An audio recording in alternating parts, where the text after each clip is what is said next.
Assalamualaikum warahmatullahi wabarakatuh. Baik teman-teman, kali ini kita akan membahas soal tiup penalaran logis silogisme. Baik, setelah itu kita lanjut untuk masuk ke pembahasan. Baik teman-teman, pembahasan yang pertama adalah terkait aturan umum. Pada materi penalaran logis, khususnya silogisme, ada yang disebut dengan premis umum. Premis umum ditandai dengan kata semua, setiap. Kemudian ada premis partikular ditandai dengan kata sebagian, beberapa, ada, dan sementara. Apa pengertian dari premis itu sendiri? Premis adalah kalimat pernyataan yang bernilai benar atau salah sebagai landasan untuk menarik kesimpulan. Jadi setiap premis yang ada nanti akan menjadi dasar untuk kita menarik kesimpulan. Baik, kita lanjut. Baik teman-teman, kami telah merangkum ada 4 penarikan kesimpulan. Yang pertama adalah apabila premis 1 adalah premis umum, kemudian premis 2 nya adalah premis umum juga, sudah dipastikan kesimpulannya adalah premis umum. Contoh soalnya, semua mamalia menyusui anaknya, semua kerbau mamalia. Kesimpulan yang tepat adalah, nah kita lihat tadi penarikan kesimpulan yang pertama, apabila premis 1 umum, kemudian premis 2 nya juga umum. Umum itu ditandai dengan ini tadi, kata semua. Nah, sudah pasti maka nanti kesimpulannya adalah premis umum juga. Premis umum ditandai dengan kata semua, maka kita bisa mencoret jawaban sebagai A, kemudian kita coret jawaban C, kita coret jawaban E. Nah sekarang tinggal jawaban B dan D. Sekarang kita lihat yang B, semua kerbau menyusui anaknya. Yang D, semua kerbau adalah bukan mamalia. Ya sudah pasti adalah jawabannya B, semua kerbau menyusui anaknya. Baik, lanjut kita ke penarikan kesimpulan yang kedua. Penarikan kesimpulan yang kedua, apabila premis 1 adalah premis umum, kemudian premis 2 nya adalah premis partikular, maka kesimpulannya adalah premis partikular. Contoh soalnya begini, semua pelamar beasiswa harus lulus tes bahasa Inggris. Beberapa mahasiswa melamar beasiswa. Kesimpulan yang tepat adalah ini tadi,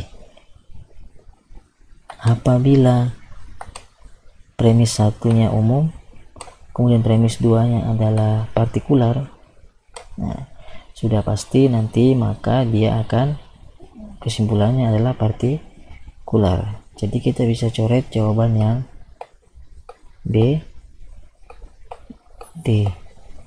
Nah, sekarang kita lihat yang A, beberapa mahasiswa tidak melamar beasiswa. Yang C, beberapa mahasiswa harus lulus tes bahasa Inggris. Yang E, beberapa pelamar beasiswa tidak ikut tes bahasa Inggris.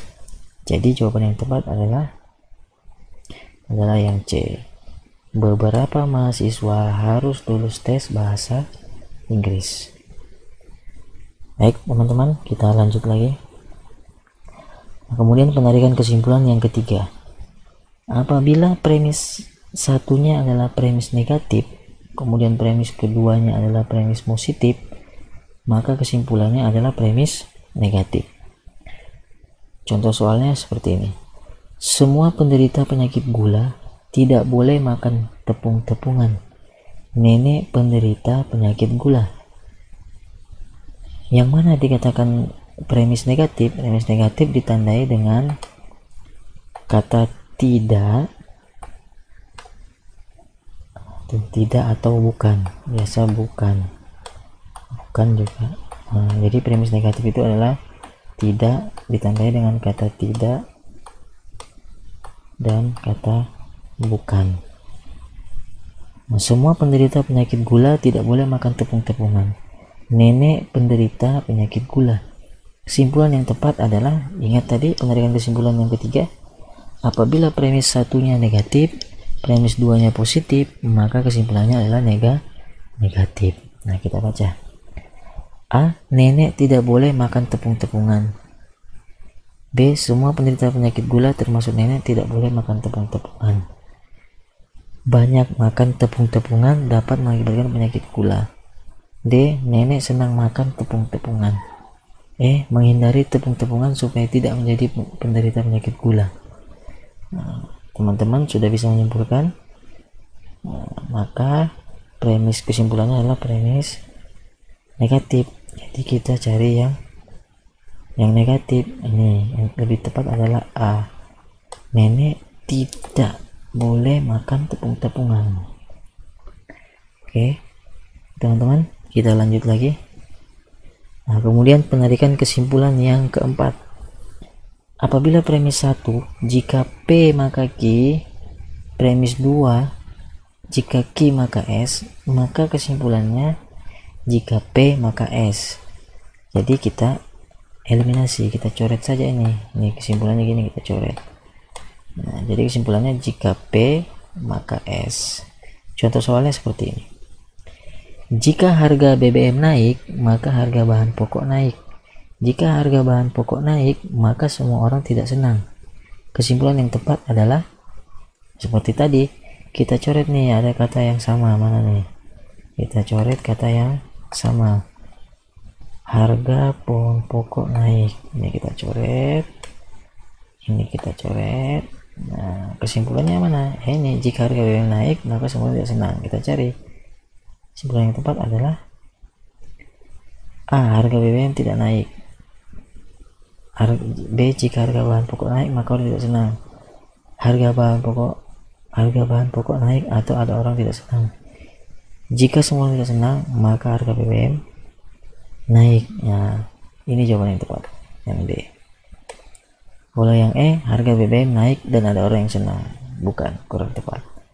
Baik teman-teman, kita lanjut. Nah, sekarang kita coba latihan contoh soal yang agak lebih susah sedikit.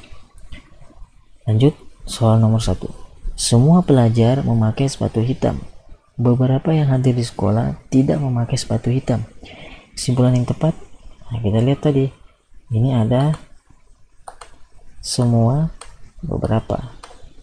Nah, kita hilangkan nih yang D sama E, tinggal A, B, C. Kita lihat mana yang lebih tepat. Maka yang lebih tepat adalah A.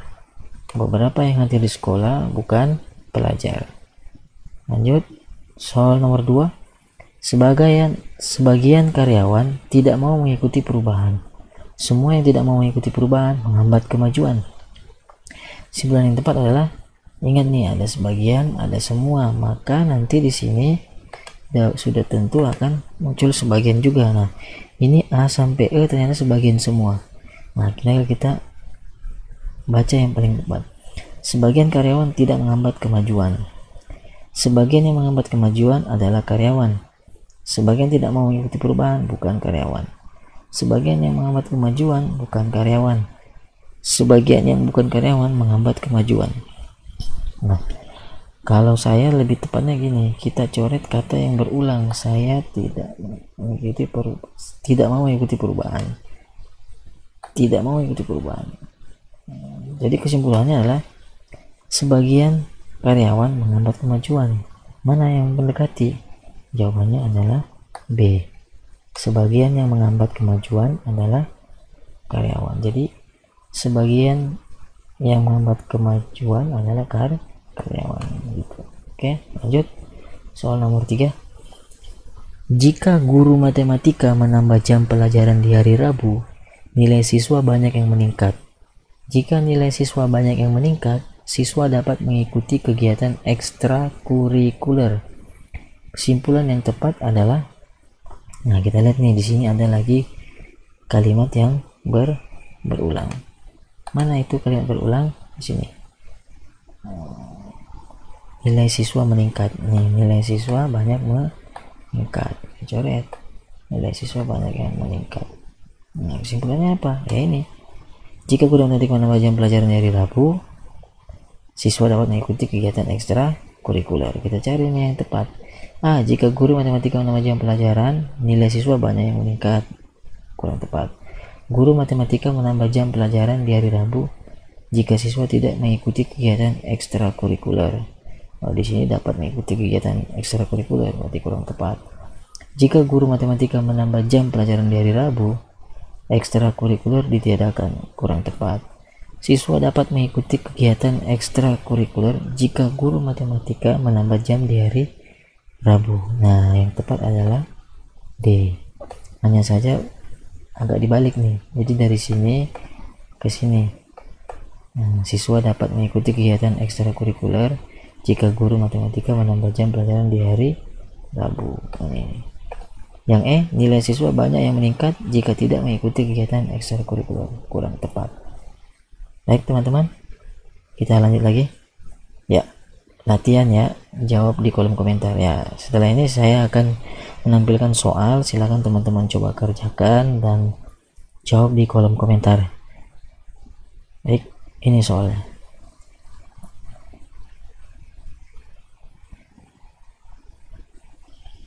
Baik teman-teman, cukup sekian dan terima kasih.